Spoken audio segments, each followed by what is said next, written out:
जब लोकतांत्रिक देश प्रदेश की सरकारें बहरी हो जाती हैं, तो उसके कानों तक जनता की मुद्दा पहुंचे, इसके लिए जनता जनार्दन को वहां के सड़कों पर उतर हुड़दंग करना पड़ता है।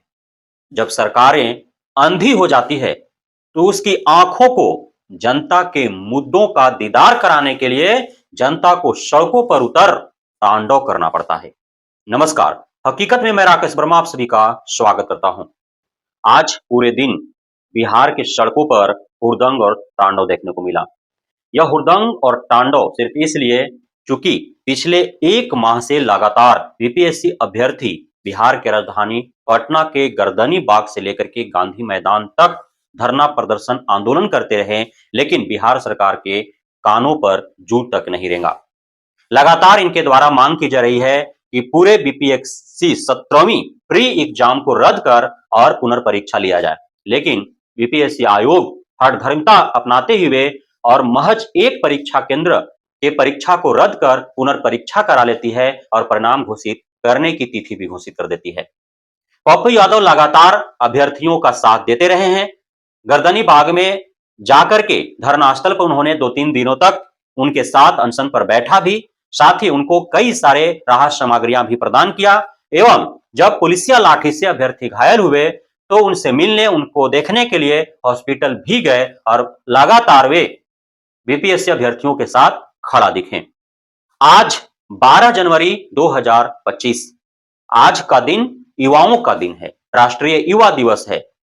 श्रद्धेय मान्यवर विवेकानंद जी का आज जन्म जयंती का पावन अवसर है और इसी अवसर पर माननीय पूर्णिया सांसद पप्पू यादव जी के द्वारा ऐलान किया गया था कि 12 जनवरी को बिहार बंद किया जाएगा बीपीएससी री एग्जाम के लिए।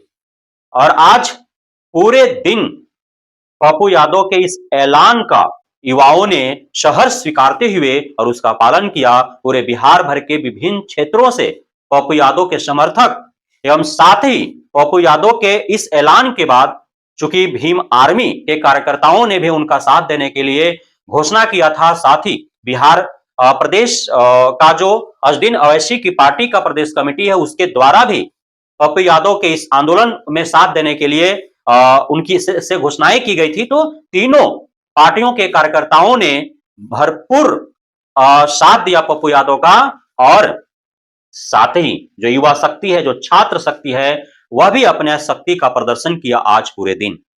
हालांकि कहीं कहीं छिटपुट आम पब्लिक से नोकझोंक हुए, कहीं दुकानदारों से हुआ, कहीं गाड़ी वालों से हुआ। ये होते रहते हैं, इस प्रकार का आंदोलन होते हैं। तो चूंकि वो जबरन आंदोलन स्तर में घुसने का प्रयास करते हैं, जबरन इनके द्वारा जब आंदोलन किया जाता है तो कुछ दुकानदार वे हठधर्मिता अपनाते हुए दुकान को बंद नहीं करते हैं। कुछ गाड़ी वाले जब आंदोलनकारी होते हैं, चूंकि काफी संख्या होती है और उसी बीच वो अपना गाड़ी घुसाते हुए दिखते हैं। कोई आम पब्लिक मोटरसाइकिल से तो कुछ समूह बना करके और आंदोलनकारियों के आंदोलन को भंग करने का प्रयास करते हैं या फिर उनको छेड़ते हैं कई तरह से कमेंटबाजी करके, तो वहां पे माहौल गर्म होता है, इस प्रकार से नोक-झोंक होता है। कई जगहों पर तोड़-फोड़ किया गया, गाड़ी के शीशे झाड़ दिए गए, आम पब्लिक के साथ नोक-झोंक हुआ। इस प्रकार से भी इस आंदोलन में देखे गए।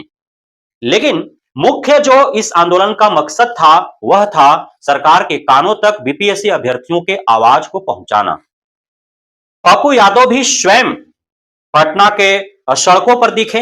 वे मीडिया से रूबरू होते हुए उन्होंने साफ साफ कहा कि पप्पू यादव ने ठान लिया है कि इसी मुद्दे पर यदि सरकार झुकी नहीं और सरकार बीपीएससी अभ्यर्थियों की बात मानी नहीं तो सरकार का आगे आने वाले चुनाव में राम नाम सत्य कर दिया जाएगा। वर्तमान सरकार का राम नाम सत्य किया जाएगा, बीपीएससी के इन पदाधिकारियों के रवैये का राम नाम सत्य किया जाएगा और जो अभ्यर्थियों के साथ खड़े नहीं हैं उनका राम नाम सत्य किया जाएगा। और उन्होंने यह भी छात्रों से वादा किया कि जब तक बीपीएससी आयोग यह घोषणा नहीं करती है कि 17वीं प्री एग्जाम को रद्द कर दोबारा से परीक्षा लिया जा रहा है, तब तक कोई अभ्यर्थियों के साथ खड़े हैं और आगे आने वाले समय में इससे भी अत्यधिक मजबूती के साथ लड़ेंगे और इससे भी बड़ा व्यापक आंदोलन करेंगे।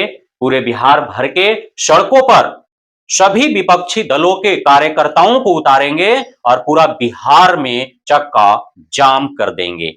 इस प्रकार की घोषणाएं मान्यवर पप्पू यादव जी के द्वारा किया गया और उन्होंने कहा कि आगामी जो सत्र प्रारंभ होने वाला है लोकसभा का, वे इस मुद्दे पर लोकसभा को भी नहीं चलने देंगे।